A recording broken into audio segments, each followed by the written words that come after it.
Let's go back live now to Channel 4's Kent Justice, who is at Briceville First Baptist Church, which has been turned into an evacuation shelter. Kent?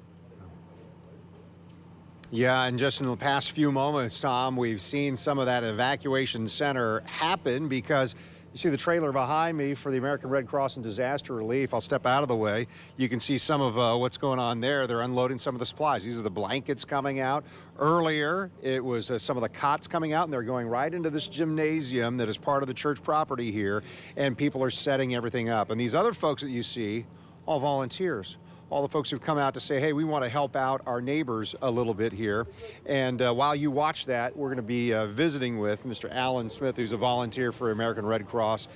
You said that the past 4 years or so, you've been just a volunteer and responded to some of these disasters. What's going on now? Because obviously it seems like a lot of people mobilized for this. Right now, Kent, we're sharing our, American Red Cross is sharing our resources with the local churches here, this being one in the First Baptist Church and some other local churches in the Nassau County. We also have some shelters that are being set up.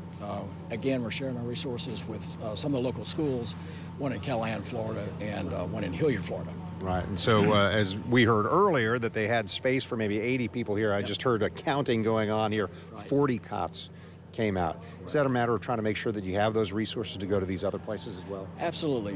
If the one center or one shelter becomes overcrowded and they don't have enough, then we're right down the road from them and can supply them very well. Yeah, I know that you said lived a long time Jacksonville, now in Yulee, but this is still kind of your community, because so many people here in Nassau County feel like if you live near me, you're part of me, right? Absolutely right. We been with Red Cross now for 4 years and really enjoyed it. We respond to a lot of the fires here in the county too, for people who are cannot live in their homes anymore due to the fire. We supply them assistance for that too.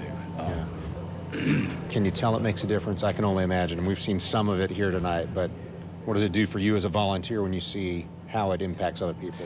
Oh, it's a great thing to do. I recommend it to anybody who wants to join the Red Cross. It's very satisfying work to really help somebody out that's been displaced by a disaster, fire, or what have you.